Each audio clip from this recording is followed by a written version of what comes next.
What is going on, everyone, and welcome back to another Black Desert video. So today I wanted to talk about something that I thought was interesting. Can you play Black Desert while AFK or more semi AFK and still make a lot of silver?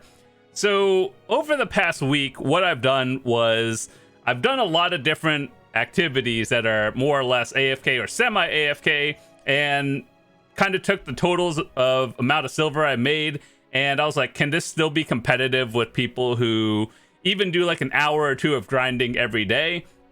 And so I made a list of things that I did, and let's talk about it. So with that said, I made a video recently talking about the best activities you can make and do for silver. I'll leave a link in the description if you want to watch that one. It's a little bit more time consuming, so if you care, watch that. If not, doesn't matter. And yeah, so all those ideas I took from that video, I just did it. And yeah, so my silver per hour is a little bit different than everyone else's. Obviously, if you're a new player, you're not making as much, depending on your mastery, your life skill levels, and everything. So what we're going to be talking about are things you could do more semi AFK, and what that means in my idea is, like, let's say you have 15 to 30 minutes where you have to go do something else. Or let's say you're watching a show and then you just set your game to auto path or do something and to come back. That's semi AFK, where you're checking back in like every half hour or some number around there. So number one, the best way to make silver while AFK, and what I did, was obviously fishing. We all know that fishing is really good depending on where you fish, and we talked about the best spots in the other video. But what I did, I stayed at Velia because I think it's the most consistent silver for everyone. And we all know the coast over here by the Velia beach, and more or less. And I chose that one as a sample because most people do it. I think it's the most consistent, and it's something that everyone else can replicate as well.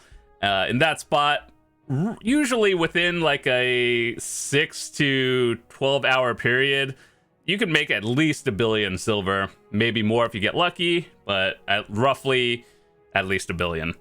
And then that's assuming you fish in Velia and then actually go swap to a channel that has like 100, 110, 130-ish% trade in Morning Light all the way down here.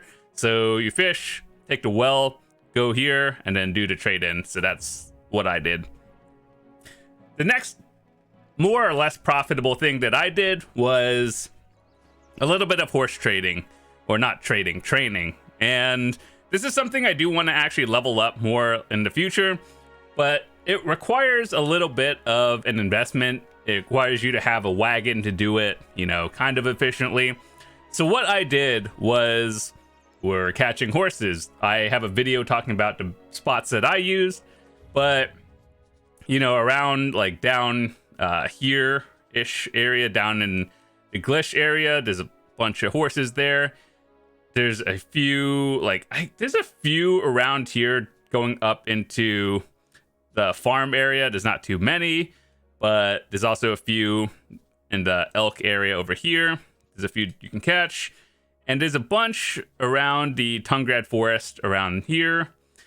And of course, I heard the good ones are like down in Dregan, but that was just kind of far, so I didn't really care. And one final spot I used was down by the Calpheon area somewhere. There's a bunch of horses that are a little bit on the slower respawn timer, but what matters is how much silver did you make. So that really depends on, do you get tier 7s, tier 8s, and are they above level 15? So one thing I did was I just caught them, and if they were above 15, I Imperial deliveried them, and then that was about it. I didn't really train it, but what I also did was, you know, if you get multiple horses, if they were like a tier 8 or something, I kind of saved them, but the Imperial delivery was like 100, 150 mil, depending on the stats. And yeah, so one of my goals for that one is mostly just leveling the silver itself. Kind of, you know, it's okay, but you have to be like more or less dedicated. So that is something you can do semi AFK, because you catch the horses, and then, you know, it takes about 15 minutes. You get for them, and then you go turn them in, swap channels and stuff. So it's a little bit active, but then after you catch the horses, what you would do is, you know how you go into town and you see people who are just auto pathing and on a loop, right? So that's one thing you could do, level them up. That makes more silver. I didn't really do that one, but that's where I know a lot of people who are selling tier 8s at coursers to make tier 9s to sell it and everything. That's where the big profit comes in. But I think that was a good one to talk about, just because it is kind of a semi AFK activity. You don't really dedicate too long into it. So the active part is catching the horses. Training them is the AFK part of it. The next thing I did, this is actually something I do on a regular, is cooking. And you're probably like, where do you get the materials? That also goes into the node worker video I made a while ago. So I've always told people, if you were going to watch a video or watch a streamer and copy their node connection, I would kind of tailor it towards things you think are bottlenecks. So let's say, for example, you do a lot of cooking. Get the materials from your nodes that you don't like gathering normally, so that just kind of makes it a lot easier. And once you get a routine down and you kind of have a setup, like let's say you're making meals, or if you do alchemy, you make elixirs and everything. Once you do it like 1 or 2 times and you're like, okay, so this makes this, it's like a 10-step process. But once you kind of figure it out, it gets so much easier. So yeah, step number 1 that I'd recommend for all of you guys is connect your nodes in a way that will give you the bottleneck materials that is kind of annoying to gather. So that's why when I talked about this in my other video, I'm like, okay, so timber is always important, saps especially important, and then, you know, various other materials. I'll just leave a link in the description. But anyway, yeah, that is what I did. I set up my nodes and workers for a while, and then you just kind of cook the things that you have. But also, it does require you to sometimes buy materials off the central market. And honestly, as long as you kind of do some calculating on what the profits are, it's not that bad. There's a lot of sites, I think, like BDO, like Lytics, that has a lot of calculators for that. So if you want to make sure you're not losing money while doing that, that's always a good way. And then Imperial delivery, once you get a setup for like guru boxes of whatever you're making, easy profit. So yeah, cooking is something that is AFK for a while until you decide to cook. But like when you're gathering materials, whether it's by nodes or buying it. And then once you decide to cook and you have all the materials ready to go, it's a lot more prep than actually doing it. You set it to cook, go AFK, come back in 15 minutes, reset, and then do it again. Cooking makes a lot of silver. Low key, I think cooking is very competitive with grinding. It's just you kind of have to already know what you're doing. Your mastery has to be pretty high. But I think it's something definitely worth investing into. And, you know, something that you should probably start learning now other than later.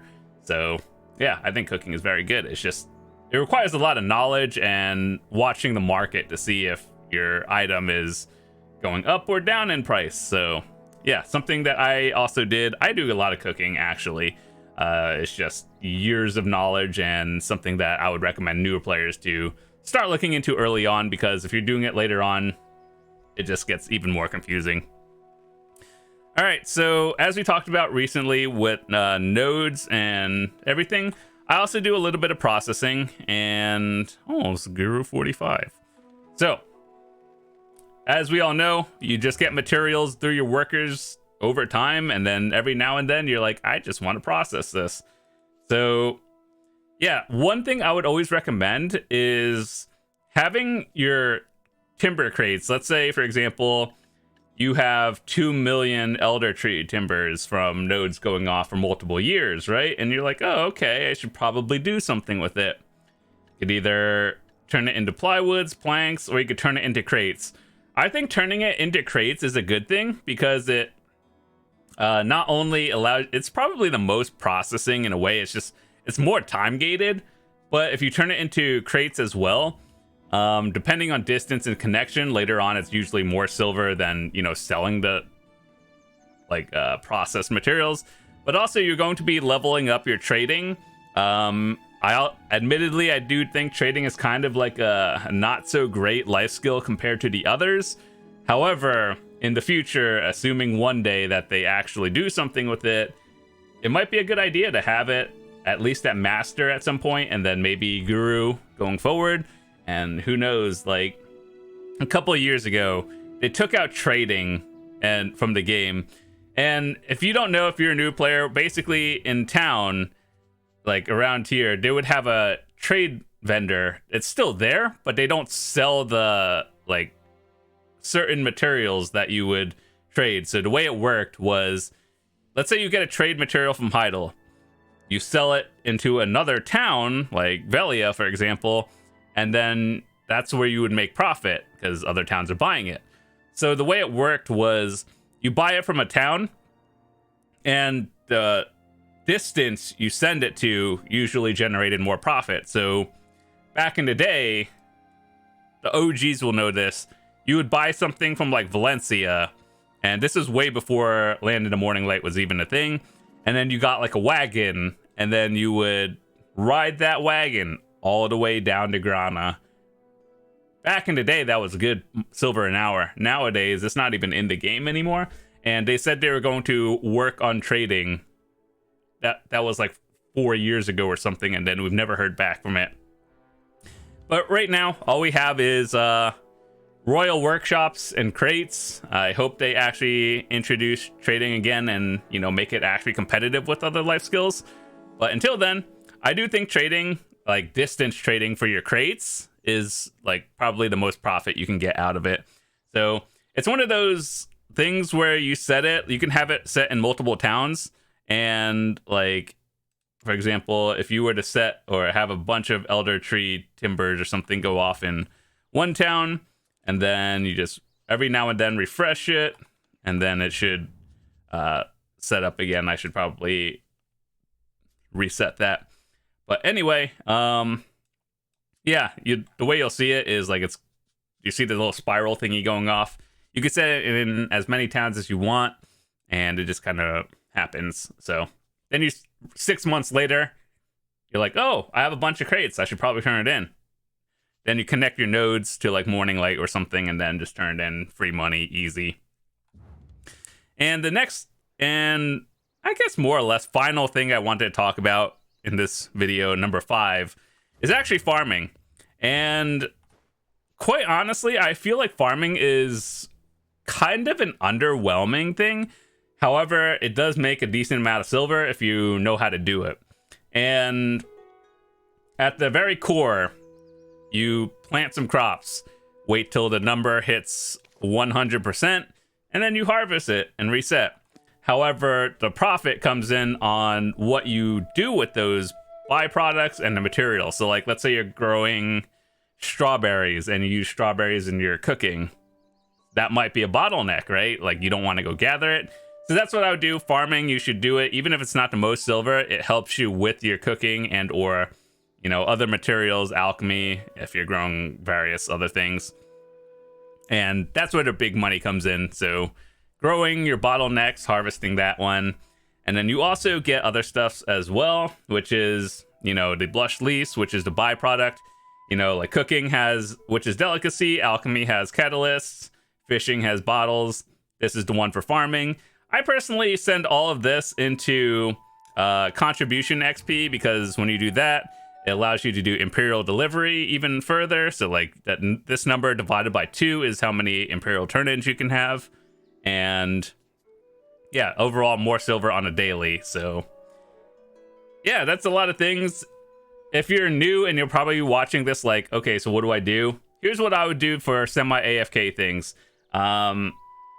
Like probably like honestly the easiest life skill to do is gathering. That's not really AFK, but biggest AFK thing I would recommend to people is literally just fishing. You go fish in Velia, you'll make consistent amounts of silver, and that's about it. Other than that, like bartering is something that I don't really do anymore just because the silver does not really matched to other things you can do, but I remember like back in the day when I was going for my Carrack or pushing bartering even further, what I would do is set all my materials in Ilia Island, and then you see how you could trade through all the things.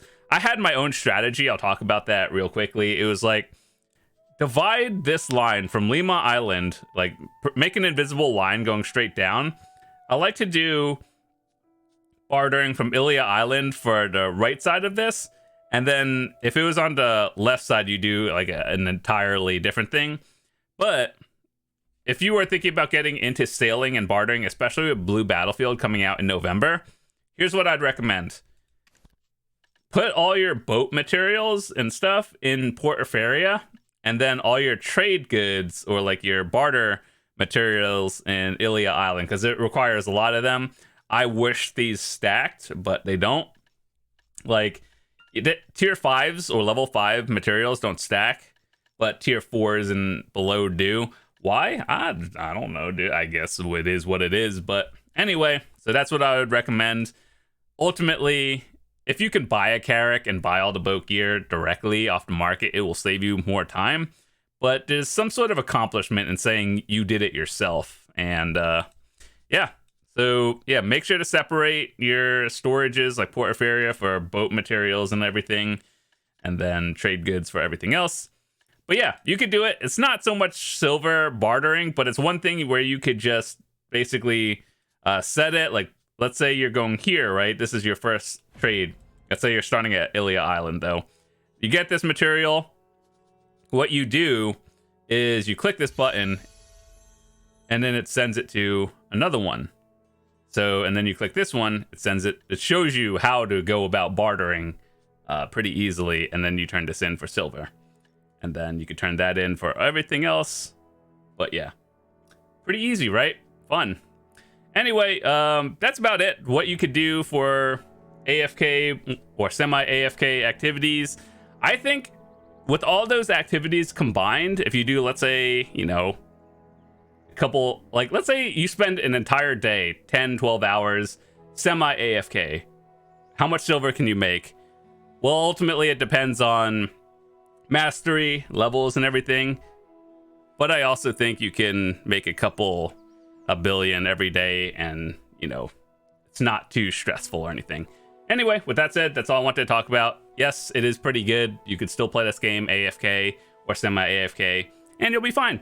And yeah, if you have any questions with any life skills, I'll leave some links in the description to some videos that I talked about for most profitable AFK activities and everything, and I'll see you guys later. Peace.